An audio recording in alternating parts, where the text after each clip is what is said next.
Welcome to It's All About the Questions, where learning to ask the right questions can help you achieve lifelong success. Now, here to help you ask all the right questions is award-winning author, international speaker, and business strategist, Laura Stewart. Good morning, afternoon, and evening, everyone, and welcome to the show. Excited, as always, to be here with you and to bring some amazing, well, I think they're amazing guests, and based on the feedback you give me each week, you love the guests that I have on the show and how they help you shift your perspective around whatever is going on in your life or your business and help you take things to the next level. Because really, isn't that what it's all about? Changing the status quo, moving forward, and having your best life possible. And my guest today is no exception to that rule about having the best life possible. I had his other half on a few weeks ago, Rachel Martin. We were talking about her book, The Brave Art of Motherhood and Finding Joy, and, you know, her story. And Dan is on because he's doing something, well, the two of them are really doing cool stuff, but he founded something called Blogging Concentrated and does every year the BC Stack. And I found out about it through a friend of mine, Gary Gavanis, who's been on the show before. And I love this concept of putting a bundle together of some of the best offers that can help you take whatever you want to do to the next level. But what I love about Dan is how he goes about getting things done. You know, everybody talks about they want things to go viral. You have to spend money for advertising on social media. You have to do all this other stuff. This guy gets 1,000-person reach each week on Facebook without paying a dime. If you're interested in learning more about that, stay tuned. And Dan, thank you so much for finally being on the show. I'm glad we could finally put it together. It's taken forever to get our schedules together. No, it's always good. I'm here in Tennessee. You're down there in Florida, enjoying the fun weather. I'm wishing that I was there, but I'm not. Well, if you were here, you'd be right in the middle of love bug season. What is that? Oh my gosh. It is not something, just Google love bugs, Florida, and you'll see pictures of trucks with the entire front of the truck obliterated, just covered with dead bugs, houses covered with them. There are these bugs that only last a couple of days, but they have such a massive impact during those couple of days. And sort of like, you know, the work that you do getting stuff viral, right? Massive impact, but your goal is it doesn't just last a couple of days, it keeps going, right? True. Although when you said that, I really thought you meant like Herbie the Love Bug car, like you had thousands of them that showed up in Florida. We do have one in Sebastian here. There's somebody that actually has a Herbie the Love Bug with the stickers and everything all over it. Yeah, I have a black minivan. I told my kids the other day that I might get the stickers to make it look like the A-Team van. There you go. And I saw somebody. Only 8 people will know. I saw somebody the other day who had their van tricked out like the Scooby-Doo van. Oh, that takes effort there. That really, really does. The A-Team is one red stripe. It's not very difficult. No, it's not, but it is very iconic, isn't it? Yes, although, like I said, I think there's only about 8 people that would probably remember. Well, you know, it's a certain generation that would remember. Yes, it is. Our generation, the greatest, except for the actual greatest generation that Tom Brokaw came up with. I'm the last year of the baby boomers. Oh, you are? Uh-huh. Interesting. Yeah. I'm not in the baby boomers. Well, there you go. It only takes a year to be not in it. Yeah. So, Dan, I want to talk about... I don't even know what our generation's called. I'm not sure which generation you are. I was born in 73, so I don't know. It's like not the Gen X of the 80s people. I don't know. If anybody knows that, you're going to have to tweet that out to us at the Laura Stewart and let us know what somebody who was born in the 70s, what generation they would be considered. I'll tell you what. So I do a podcast called Amplify Today, and I recently told a story about the tipping point of Apple computers. And that story resulted in what I would consider to have named our generation be the Oregon Trail generation. Because people my age remember the entrance of computers into the classroom.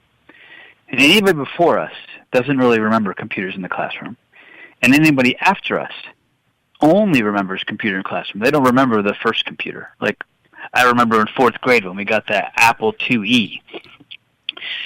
So I told this entire story connecting all the dots about how Apple computers, who went to a computer fair in California, met some guys that worked at a company in Minnesota.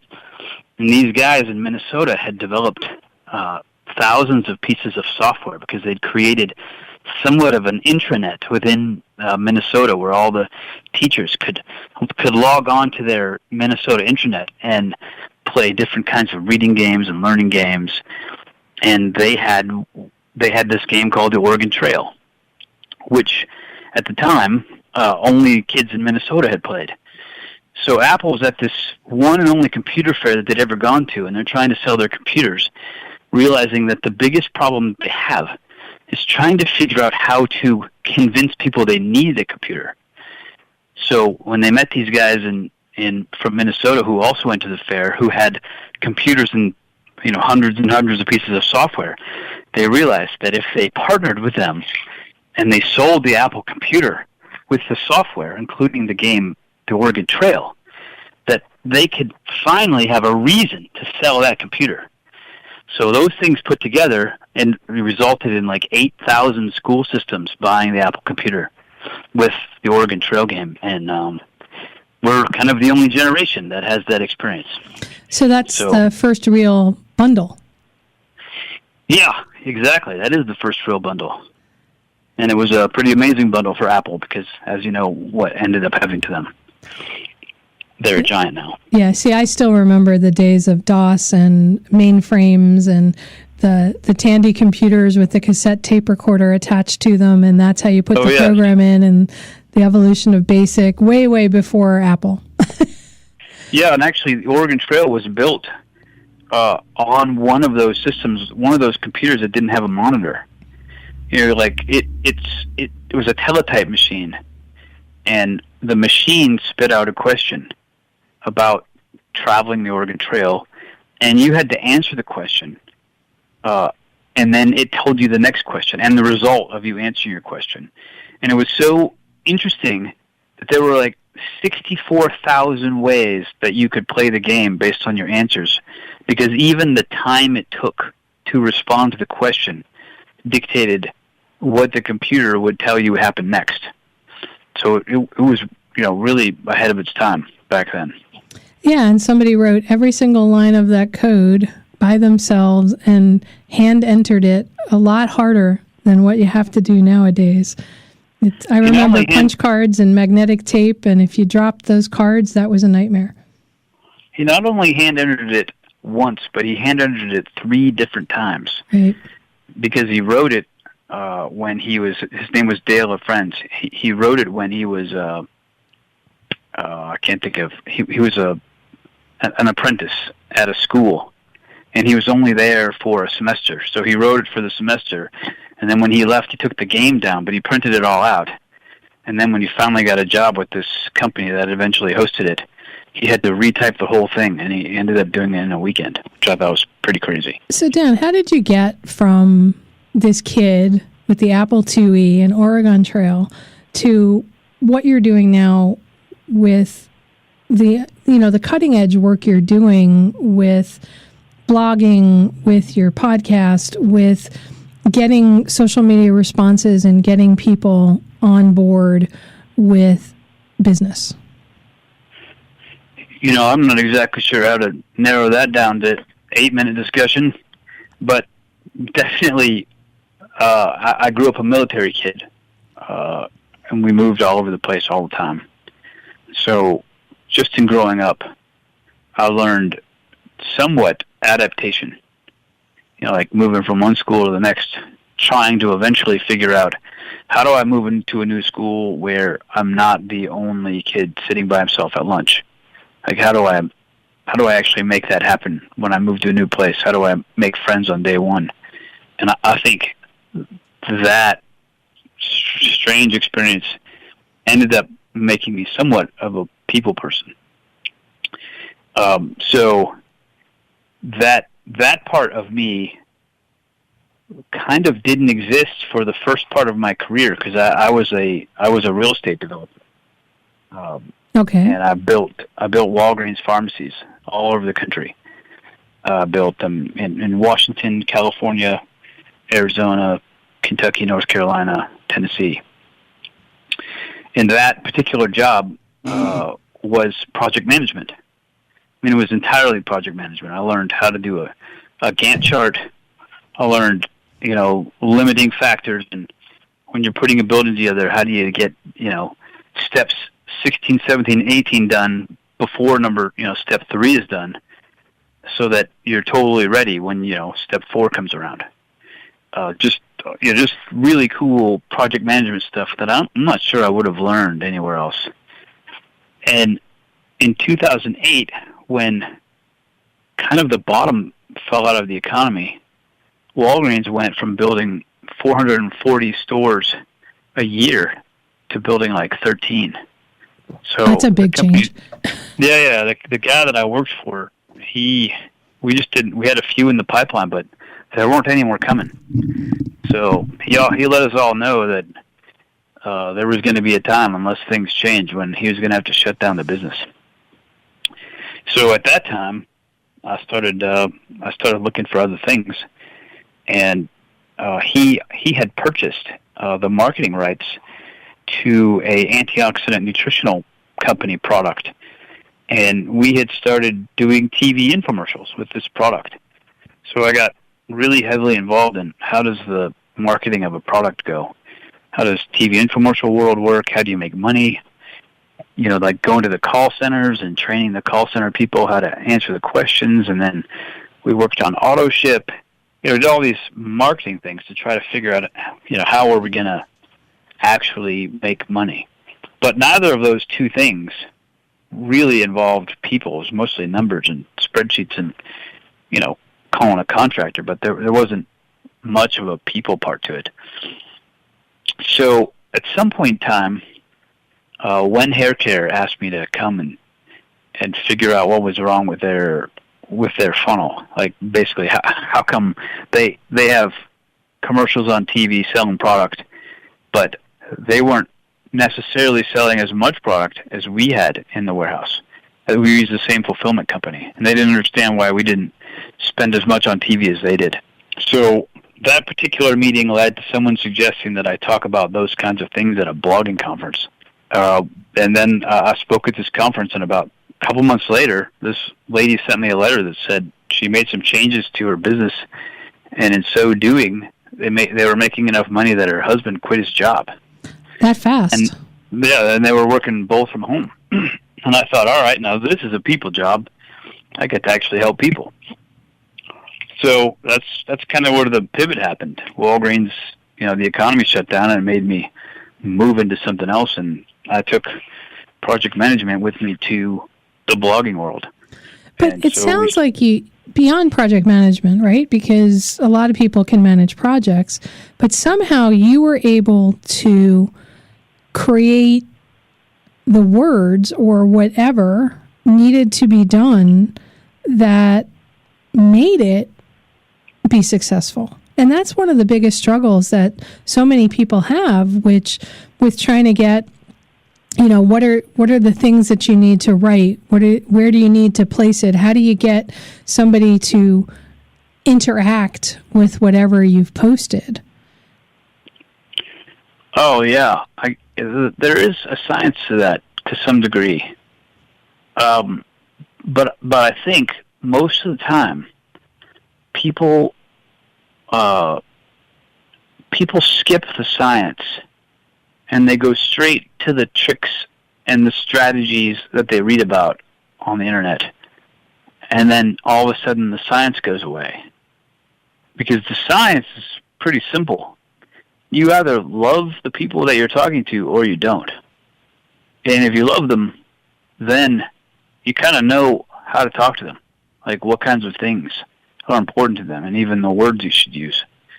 At one point in time, I was working on a menopause website, and I was trying to figure out how are we going to get people to opt in to to an ebook or something like that. And so, as a basic male, I went with the phrase that I knew as a guy, which was hot flashes. And I think this is what most people do. They take the concept that's well known, like hot flashes, and they say, "Hey, are you experiencing hot flashes? Download this ebook and learn 15 ways to reduce them." And it didn't work because at the time I was working for someone, and I didn't really love people going through menopause. I didn't get it. You couldn't relate. I didn't really know what the deal was. So a friend of mine, Craig, who's in Italy, told me I should start interviewing people going through menopause and just ask them all kinds of questions. And I think we did, 20 or 30. And then we put all of the answers into this program called Wordle, which is free online. And then Wordle spit back to us like the most common phrases, the 1, 2, 3, 4, 5, and 6 word phrases that show up most common in all of the discussions. So, give me an example of what you might put into something like a Wordle. Are you putting in hot flashes, mood swings? So I was actually putting in I had somebody transcribe the interviews. Okay. So I just put the entire transcription of all the interviews, all 30 interviews, into Wordle. Okay. Like here's 10,000 words or 20,000 words. Tell me, what do you see as the common 1, 2, 3, 4, 5, and 6 word phrases that pop out of these 20,000 words? And there was one phrase that stuck out. And that changed everything.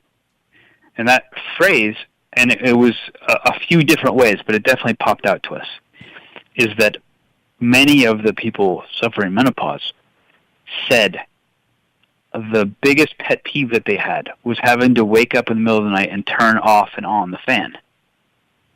And that's the concept of the hot flash, but it's not the word hot flash because that's just generic. But for them, and it was repeated over and over, so that's what they hated, was getting up to turn off the fan or turn it back on. So that's what we started using in the marketing. And I still didn't talk to that audience like I really knew what was going on. We had to sort of hand it over to someone who kind of had a better grasp of it. Because if you're not that connected, you're not close to them, it just doesn't resonate. And resonating is something that happens in like a millisecond. You spoke to Rachel last week or a few weeks ago. On her blog, Finding Joy blog on Facebook, we reach 1 million people a week without paying a dime to Facebook. And that's because Rachel writes to moms with the heart of a mom, and those moms comment. And Facebook likes engagement. That's all they like. That's the only algorithm that exists, is engagement. So if you can get people to engage, which means they either pause while they're scrolling down and they read, because that's an engagement, or they click the read more button if your post is longer than can fit on the first 4 lines, or they actually comment, or they press like, or they share, anything like that. Any action taken on your post is an engagement. And there's so much stuff in the feed that if you don't know your audience well enough, you just write dumb things, questions. You just put a picture up, like, what do you think about this recipe? And that's like what people who get paid to work Facebook will do for you. They'll post pictures of things and say, where would you serve this cake? As if that's somehow just going to magically elicit everyone's attention for that moment in time. But it doesn't. That's not the science. The science is, do you know your audience well enough that you know exactly what they're thinking, and you can put it into print so that they instantly want to engage?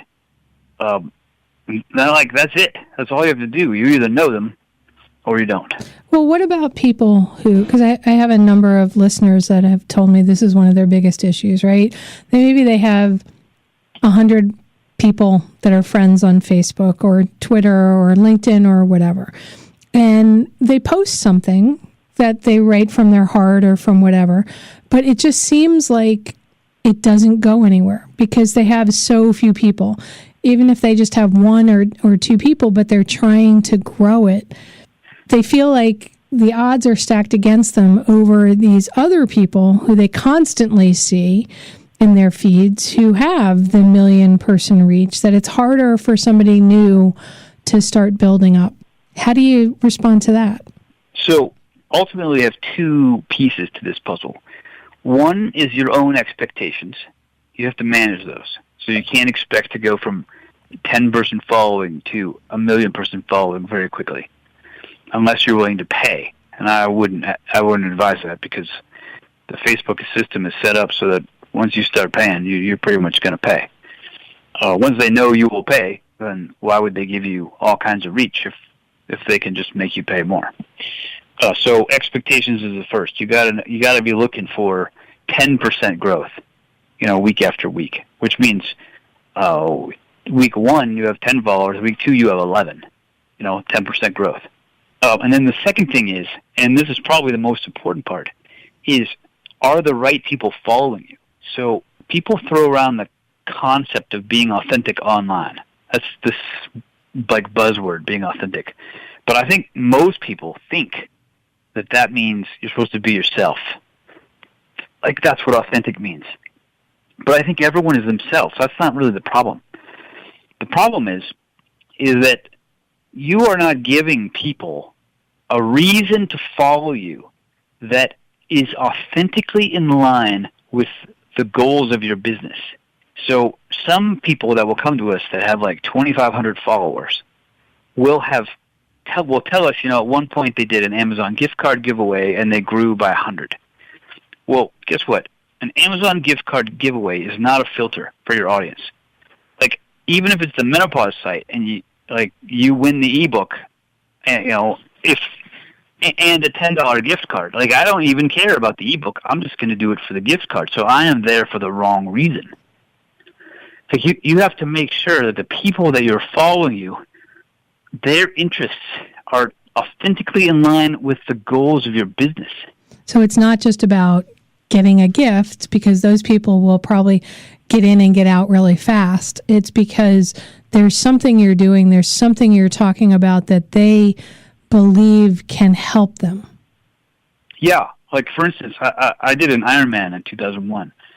And I remember the training for an Ironman is very much different from a training of a marathon or even a smaller triathlon. I mean, you're swimming 2.4 miles, and then you're biking 112 miles, and then you're running a marathon. So I'm tired just hearing you say it. For instance, the difference between that race and a marathon is that you have to eat during the race. Like, you can't swim and then bike that far and then run a marathon and not eat. So if you want to attract Ironman enthusiasts to your site, then you give away that. You give away the tips and tricks to eat on the bike. Because the only people who want that are people who are interested in that concept. If you give an Amazon gift card away on your triathlon site, then everybody's going to enter because they just want the $50.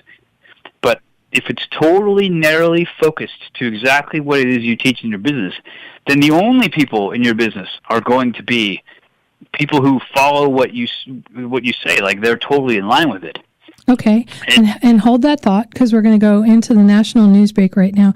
But I love that idea of keeping it narrow, understanding who your audience is and what drives them and what incentivizes them to keep going, because then you'll have the right people. It's better to have the right 5 people than the wrong 1,000 people. Definitely. So we'll be right back with more from Dan Morris, founder of BC Stack and Blogging Concentrated, talking about how you can grow your audience.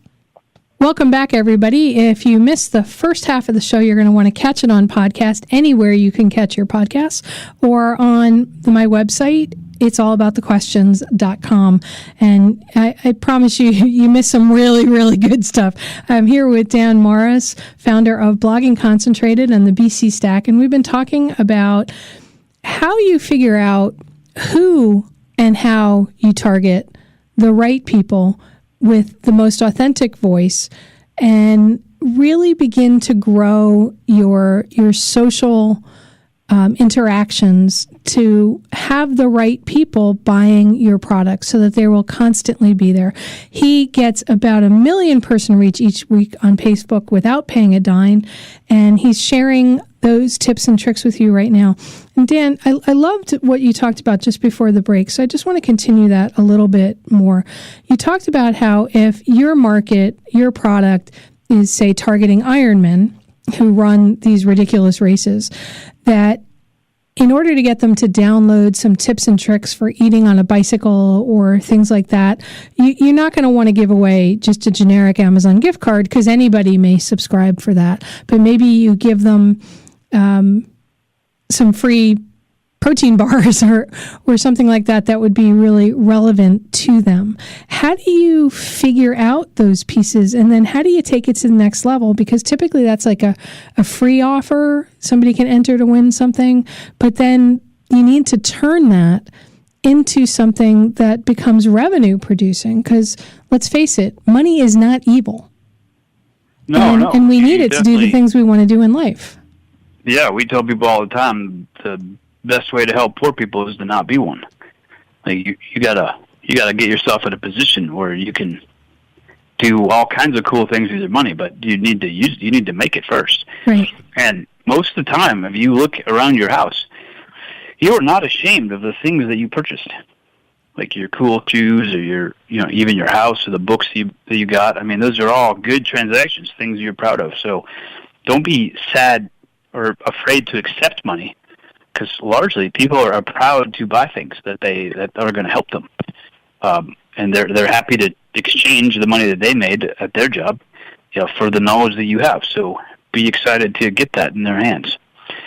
So just going back to where we were, I will say as an example of why it matters to be authentic in the direction of your company. Even with like making sure that the sponsors that you have on your site or the partners that you choose, they're totally in line with your goal, which is also your customer's goal. Because this is just a quick example. When I lived in Romania in 1994, we went to this nightclub, and at the club they played a U2 song. Now, U2 is my favorite band, so I was super excited to sing along with the song. So I got up, I was in the crowd, the song came on, and I started singing along, and I realized that I was like one of 6 people in this club singing along to the U2 song. Now, the other people were, dancing, moving around, but they were not into it like I was. Like, U2 was not their favorite band. Now, if you contrast that to going to a U2 concert, where everyone who's bought tickets is a U2 fan, and when the song starts playing, everybody in the entire place starts singing along. This is what you want in your business. So this is what Rachel has at Finding Joy, is she has moms.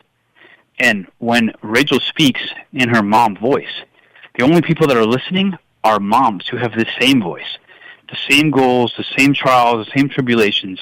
So it isn't crickets, because she's saying what's in their minds, what kinds of things, how to overcome the problems that they have. If she's saying that at the bar in Romania with just a bunch of people dancing, like, nobody's responding. It's just the wrong audience. You haven't built the right stage yet. So that would be the first part to your growth if you're hearing crickets, is why are the people there? And you do not want the people at church and your mom liking your page. This is not what you need. You need people who have the same vision as you. And they might not be all moms, so Rachel probably doesn't have every mom out there, because maybe Rachel's viewpoint doesn't align with the way those moms think. Correct. And that's okay, but yet why do people have trouble with that? They're like, I need everybody. No, that's the value of Billy Graham. So Billy Graham is a Christian pastor. Some people say was the pastor of the president. But that guy never had an issue mentioning Jesus. Like, that was not a thing for him, because Jesus was a filter for him. Like, if you like that and you want that and you hear that, then you follow him. But if you don't, then you immediately go away, which is great. we need to filter people in and filter out. It's like same thing with Howard Stern. Like, 2 out of 50 people in any room are Howard Stern fans. But 10 years later, he's got 20 million of those people, that love that raunchy style and the crazy talk and all the kinds of stuff that he does.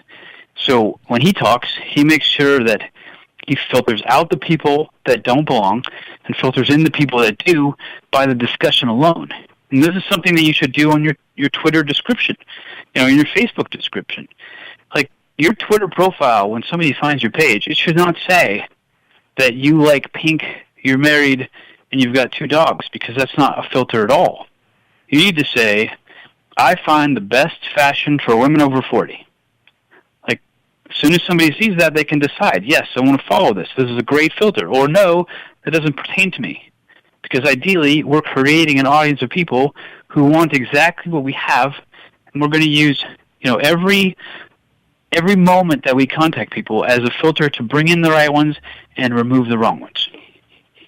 I love that. It's like everybody talks about your LinkedIn profile, don't put a title, put really what you do. They talk about the Twitter thing, yet you just described it so completely and simply. So give us another example of what somebody might want to put in like a Facebook or Twitter or LinkedIn profile that really helps that filter in. Well, you really want to focus on the goal of your business, because that's why you want people to follow you. So a triathlon company whose main revenue producer is an Ironman course doesn't necessarily want to put, we help you train for triathlons, because you do get triathletes who will follow you. But if your revenue comes from an Ironman training course, then you need to say, we help triathletes train and run the Ironman. Because then you're sure that the people who are doing the small, because there's lots of different levels of triathlon, the people who are doing the small one, who never intend to do Ironman, they don't need to follow you, because they're not going to produce money for you. They're not your people. You don't need every triathlete in the world. You just need the ones that are interested in running the Ironman at some point. And those people you can make money from. The keyword difference I heard in the descriptions, Dan, was you added run in it. The first one, help people train. And then the second one that tightened it up, not only train, but run it. You want the people that are going to run the triathlons, because they're the ones that are going to create the additional revenue. Yeah, and specifically tie that to where you make the money in your business. Okay. Because you need the people who are actually going to buy the big product. Like, you don't just need generalists. You need the people who are truly interested in the thing that makes you money. Okay, so if it was the menopause thing, it could be something like, we help people stop turning the fan on and off when you're going through menopause. Yeah, so that will get the right people into your funnel. And then with menopause that you have a limited window. You've got, 10 years or something? I don't know. Mine's been forever, so. So you've got 10 years to work with, because it's not forever, and nothing is forever. Right. So then you have to figure out, like for me with menopause, I would make sure that every single year I create a new email list, and I title it 2018 or 2019, so that when I email people, I know they've been on my list for a year. They don't need starter information. I've already got that to them. So with your triathlon, with your Ironman scenario, you could create a list of gathering what age people are, and maybe you're creating a new product, 50 plus or 60 plus or 20 plus kind of thing, and maybe you're marketing some specifics within that bigger grouping? Yes, but and even more important with Ironman, and this is for everyone, and it's what we call the ladder of value, is if because you're only going to impact someone for a certain period of their life, not their whole life, but your business is going to help them during one or more parts, but not their whole life. So if you can figure out where those people were before they came to you, and then where they're going after they leave you, then you can start to put together a really good monetization plan. For Ironman, for instance, there is an Olympic distance Ironman, or Olympic distance triathlon. That's like the longest of the shorts before you get to the big ones. And if you know that when somebody starts training for a triathlon, usually their buddy is like, hey, there's a mini triathlon at the gym in September. Do you want to train for it? And it's like a 100-yard swim and a 2-mile bike and a 1-mile run or something small. So that person may eventually become somebody in your audience when you're teaching Ironman.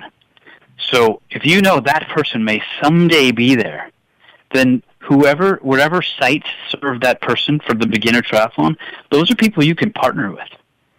Those are people you could come up with programs with and help sell their ebook and vice versa, because those people will eventually be in your community. And then once some people just do an Ironman once, it's like a bucket list item. So then once they're done, like what do they do next? So then the question is, in your business, I've attracted all of these Ironmen. I've had this list for 3 years, and my open rate isn't as good anymore as it used to be. And maybe that's because you keep talking to your list as if they're still going to do an Ironman, but you didn't take into account they might have already done it. They crossed it off their bucket list, and now they're going to jump out of an airplane. So you have to start to figure out, all right, where's my people going after they've spent money with me? And they're not going to spend money with me again because they crossed it off their bucket list. So maybe I partner with, now that you've done an Ironman, how about, learn to jump out of a plane, join my buddy Rich in Florida. He's going to do this whole thing. Anybody who wants to jump out of a plane for the first time can go down there and make some sort of money from that, from a joint venture. But knowing where they're coming from and where they're going really gives value to the audience that you've built authentically. Okay, so now you've figured out your audience, your offer, where they were before you, after they're going. How do you actually get started? I mean, you're so brilliant at this. You've created BC Stack. You've done all these. I mean, what are some first steps, and then how do you measure whether it's being effective? At what point do you say, oh, it's not working, I need to start over? I mean, I'm assuming, I know that from personal experience, sometimes you just have to say, trash that, start over, that didn't work. But at what point? I don't know the answer to that question. Although I will say I'm about to start over. Rachel and I are going to start a new site called don'ttrustyyourattorney.com, based on our 2 divorce experiences. Okay. So it's going to be brand new, and it's not really an audience that we already have. I mean, there's some people in Rachel's Finding Joy audience, some moms who are going through that. But we're going to be starting from scratch. So our first goal was first to figure out, obviously figure out a name and what it is that you're going to do. And I don't really think there's a reason to ever give up or start over, unless sometimes we help people's websites who have 20,000 fans, but only one person engages because they did a bunch of giveaways and other crap that created a really poor, audience. They just don't care about you at all. In which case we say, all right, well, let's just start over, because there's no really getting those people back. And once Facebook sees that you're not relevant based on your audience not responding, it's hard to change that. And then the other thing to give up is when you run out of money, and there's just no other avenue other than you got to go get a job to pay for the food. Otherwise, if you could help people, then there's really no reason to give up. You just have to try something else. You have to try to reach a different audience. Right, and that's what I meant by sometimes you just have to, this path I'm going down, that's not the right marketing, that's not the right conversation, it's the wrong people. Yeah. Let's try a different way of approaching these things. So I run bcstack.com, which is, I guess you would call it a bundle. We call it a stack. We take 65 digital marketing products, and we put them into one packet that you can buy for 1 week during the year. And they're all fantastic products. Some of them are $300, some are $1,200, some are $75. They're all great products, and they're all related to completely different things within the digital marketing world. So for people in the digital marketing space who have a product, like right now I weed through a few hundred products to figure out what's going to go in the stack, because for all of the people that get in the stack, they grow their audience, like they grow their list. It's a way for them to get in front of people that they couldn't get in front of by themselves. So I am going to do that with Don'tTrustYourAttorney.com. I am going to find people who have the audience that I'm looking for and figure out how can I work with those people. So I'm going to try to find a divorce bundle. Is there somebody out there that makes one? And I'm going to create a product to put into those bundles so that I can start to get known by people who are going through the process. But, with divorce, we got, a year, 18 months, of somebody's attention. And then after that, they're divorced. They're done, Right. Like, they don't really need us anymore. So I will have to continually be list building, because our audience will get smaller every day that it gets bigger, just by the human nature. And I'm not going to try to change human nature. I will try to capitalize on the way people move, the way things do, because a mom who hasn't been working for 20 years, who gets divorced and now is in the workforce, maybe needs, like managing money type products. Like, there's other things that they're going to need after divorce that I'm going to have to figure out, how do I make them smarter? How do I make them better in this journey? And I'll be able to monetize those things. But the question was, how do we start? And my first thing is bundles, and then start getting interviewed on podcasts and radio shows about the concept. And that's not easy. Like trying to convince someone to have you on their show when you don't really have, a lot of history in it, is not so simple. So it is going to take writing different kinds of letters, trying to figure out how do I, maybe it's the angle that I'll bring to the show that nobody else has talked about before. I'm not sure yet, but that's how we're going to get started and go from there. So it's not even about building your social first. You're recommending podcasts and other things first? I think social is where you take your audience. But we don't have an audience, so I first need to build it. And then, traditionally, I create some sort of a challenge that we manage in like a Facebook group so that I can move everyone at once. So I'm not like, I don't have a page that has like eight fans on it. We'll build an email list that's hidden from everyone, because nobody can see your email list.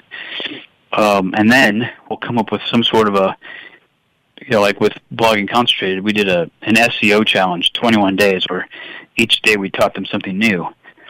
But that day, we moved 350 people into a Facebook group.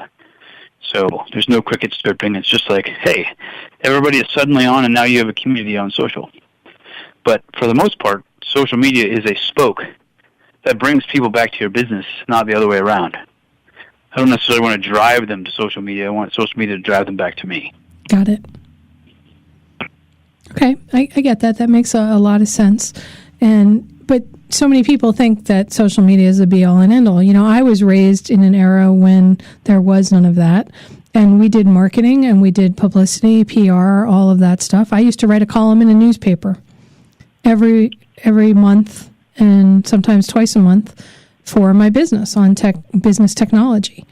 And what that enabled me to do was drive people, because they were like, oh, that's somebody that's top of mind, because my name was always out there.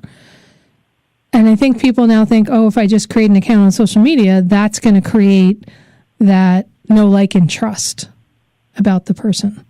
Oh, I think you got to be really serious if you're going to create a social program, because it doesn't turn off. Like it's on 24 hours a day. And, if you don't post for a couple of days, all of a sudden you're stagnant.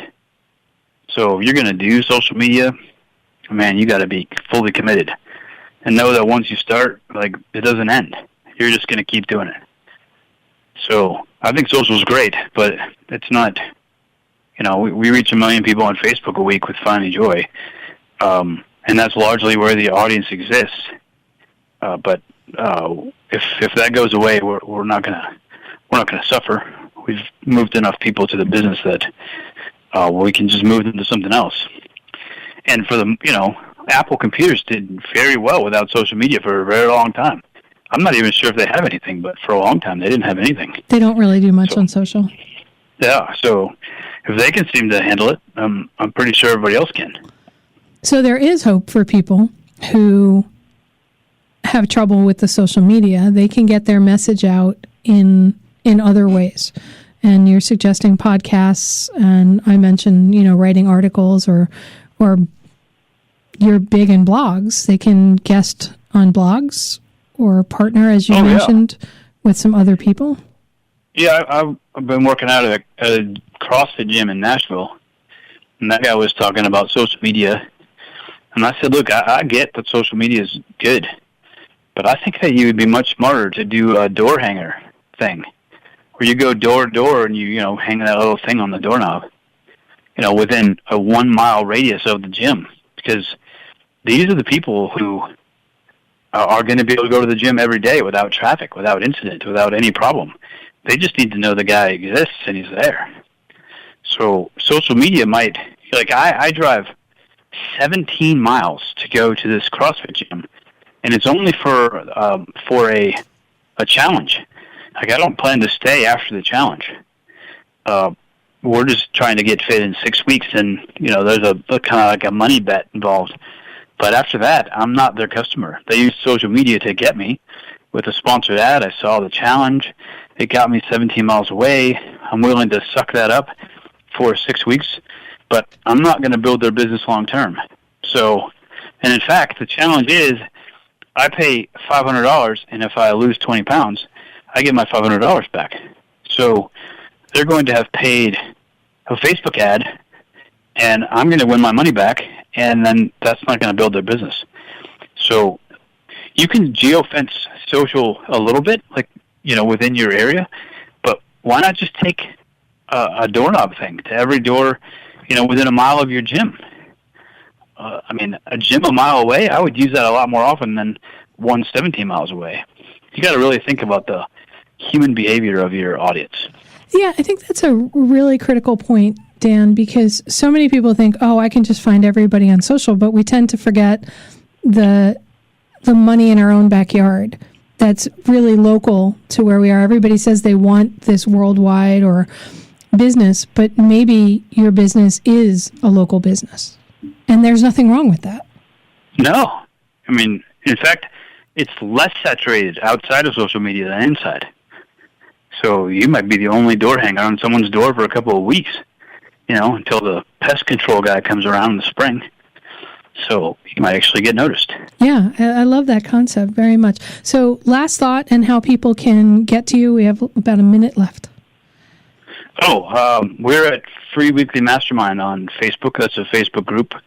Otherwise, I'm Dan R. Morris on Twitter, on Facebook, pretty much everywhere. And then bcstack.com is our sale from June 9th to the 14th. We'd love to have everyone come out. There's no other place on the planet you can get 65 digital marketing products for $39. Yeah, it's a pretty awesome stack. I've bought it myself in the past. So Dan, thanks so much for being here with me today. I appreciate you having us. And, there's so many nuggets in here. Just start with one, my listeners, and reach out to Dan or myself if you have any other questions, because we want to help you succeed.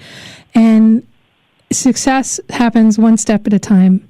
It's okay. Run your own race using the analogy of the Ironman.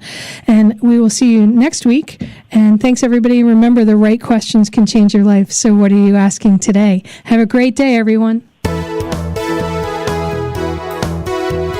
You've been listening to It's All About the Questions, starring Laura Stewart. Connect with Laura at it'sallaboutthequestions.com and download a free workbook that will help you ask better questions starting today.